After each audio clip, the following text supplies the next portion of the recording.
It's time once again to take a look at what we played last week with DM Horizons. And it was another week of fabulous games here.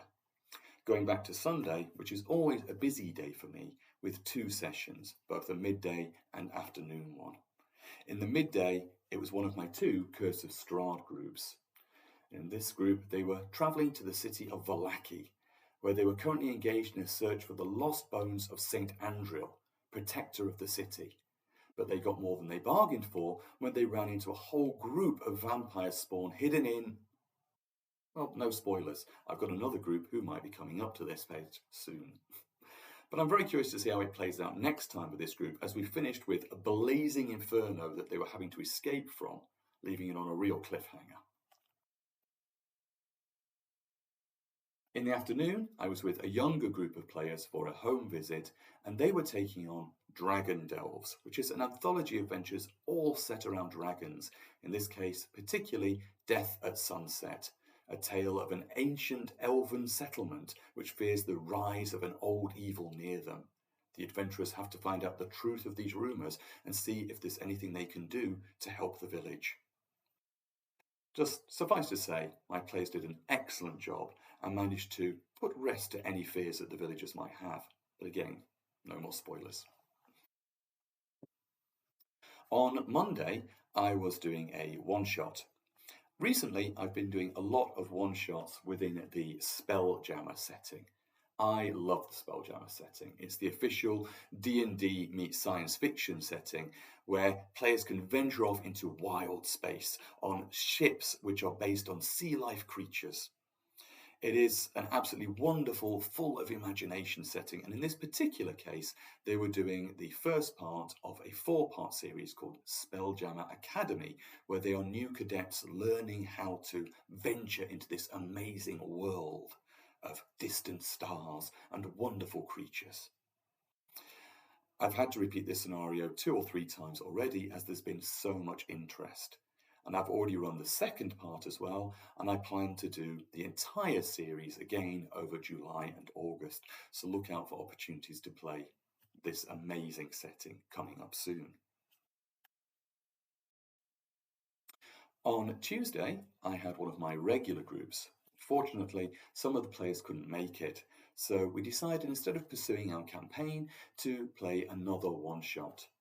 This time, the one-shot was set in the city of Waterdeep, known as the City of Splendors, and the players joined the Griffin Guard, an elite aerial unit of guards who fly over the city on proud griffins, protecting the citizens and making sure that all is well.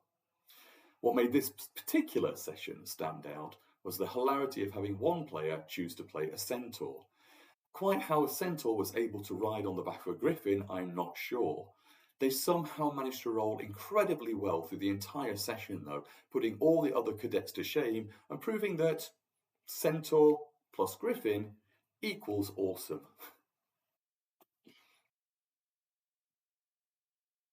Wednesday was one of my weekly campaign groups who have been working their way through the Call of the Netherdeep campaign, which is set in the world created for the Critical Role games. A well-known setting for anyone that has seen those shows.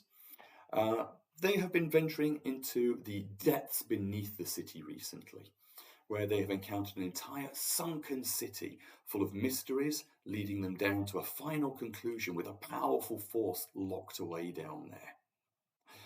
Currently, they are exploring these sunken ruins and are trying to determine what it is that has been sending psychic messages to them through the water. Their last session ended with them being tested with some rather dangerous sea creatures with flailing tentacles and dangerous maws attacking them in the midst of the ruins, although they realized that this only appeared to be a test from some higher intelligence. We'll continue that next Wednesday.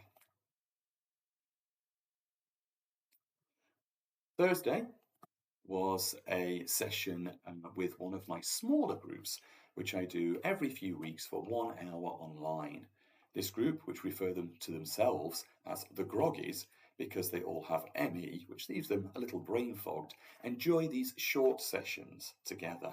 And they're playing not D&D, but City of Mist, a detective game set in a mysterious city where everyone seems to harbour in them some kind of myth or legend which manifests itself through them. For example, we have one player who is a zookeeper with the mythos of Medusa inhabiting her. Another is a social influencer with the myth of the Tower of Babel within her. This group is currently working through a case set in the Chinatown district from the local legends book for City of Mist, where they've been trying to gather the ingredients for a mythical cure to a poisoning threatening one of the elderly citizens of Chinatown. But they have just started to realise that not all is what it seems in this case, and they may not be helping the right person.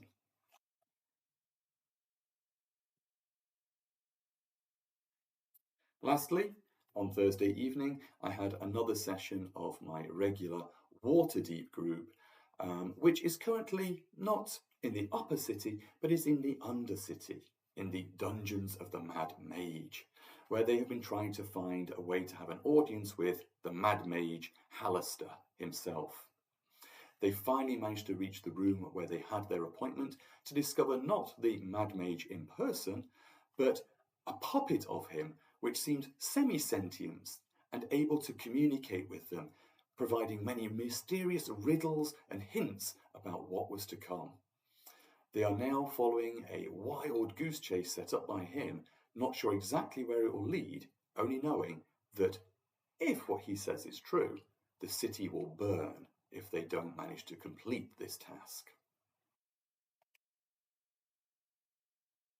As you can see, it was a very varied week of adventures, taking in the depths of space down to the deepest points beneath the cities of the Sword Coast. I can't wait to see what next week brings. If you'd like to know more about what games I currently have available, please get in touch via the website, the email, which is this side, or by connecting via the contact box on the web page. I look forward to hearing from you, and I'm sure that there'll be space for you in one of these games. Okay, take care, and I'll speak to you soon.